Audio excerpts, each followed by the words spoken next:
Bonjour à tous et bienvenue sur Radio Jeune de Ruy, l'émission radio qui donne la parole aux jeunes. Les chroniqueurs du jour sont Célia et Bastien. Salut les jeunes. Bonjour. Bonjour.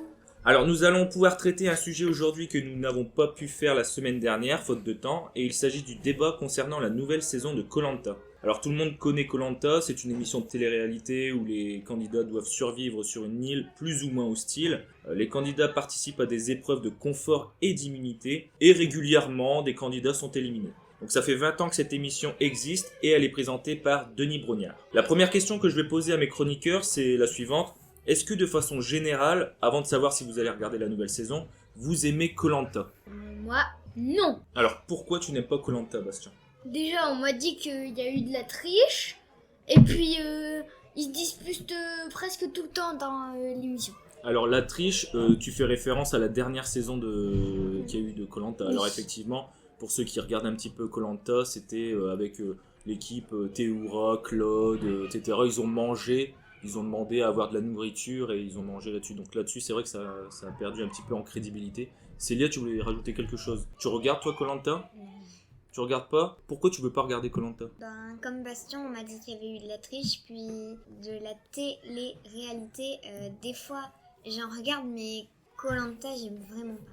C'est un peu des mauvais joueurs. Dès qu'il y en a un qui tombe, ils sont énervés parce que l'autre équipe, elle a gagné. Enfin, j'aime pas cet esprit-là.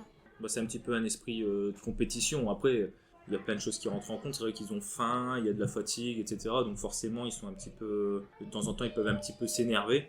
Alors, depuis 2 semaines, une nouvelle saison est en cours de diffusion tous les mardis soirs sur TF1. Il s'agit de Koh-Lanta, le totem maudit. Donc pour faire simple, pour ceux qui n'ont pas encore regardé, cette année il y a 3 équipes, les verts, les violets et les bleus. Et l'équipe qui finit dernière lors d'une épreuve se voit infliger systématiquement une contrainte. Bon, ça fait 20 ans que l'émission existe, donc ils essaient d'innover et de proposer quelque chose d'inédit pour les téléspectateurs. Si je peux me permettre, l'idée n'est pas mauvaise. Ça donne un petit suspense supplémentaire, donc voilà. Donc, est-ce que pour vous, après ces explications, vous allez peut-être regarder la nouvelle saison ou pas ? Moi, cette émission, le nom, j'aurais bien aimé regarder, sauf le problème, c'est que le mardi soir, je dois pas me coucher très tôt, du coup. Tu dois pas te coucher très tard. Du coup, je peux pas regarder Koh-Lanta. Donc, on rappelle pour nos auditeurs que vous êtes tous les deux en CM1.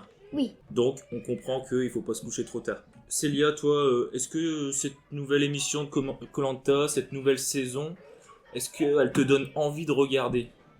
Ça me donne envie un petit peu. Je peux essayer de regarder, mais si j'aime pas, je continuerai pas à regarder les autres épisodes de mardi. Et t'as bien raison. Moi, je vais vous poser une question.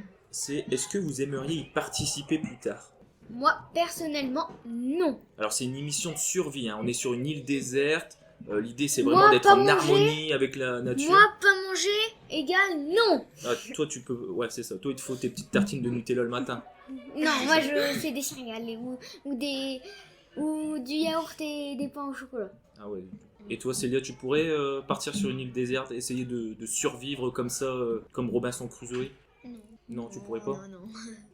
Il te faut ton petit confort. Ouais, j'aime pas trop. Et est-ce que vous regardez d'autres émissions de télé-réalité ?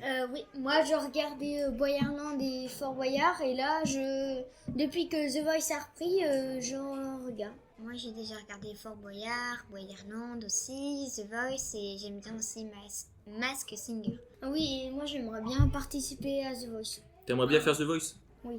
Et parce que tu chantes bien ? Et j'ai l'impression, quand je m'entends, j'ai l'impression que je chante bien. C'est un petit talent, quoi, un petit talent caché. Alors d'ailleurs, ça c'est à part, mais il y a Incroyable Talent à Ruy. Tu y participes ? Non, j'ai trop le trac. Tu aurais dû essayer, peut-être que on aurait découvert en toi ton talent. Alors justement, je vais revenir sur The Voice. Vous avez regardé le début de The Voice ? Oui. Est-ce qu'il y a un candidat que vous aimez particulièrement dans The Voice ? Quelqu'un vous a marqué dans cette année ? Oui, mais je me souviens plus du tout. Moi aussi, je me souviens plus du nom. Vous savez ce qu'il a chanté ou ce qu'elle a chanté ? C'était un homme ? Non, je me souviens. Moi, c'était un homme. Oui. Non, moi c'était une femme.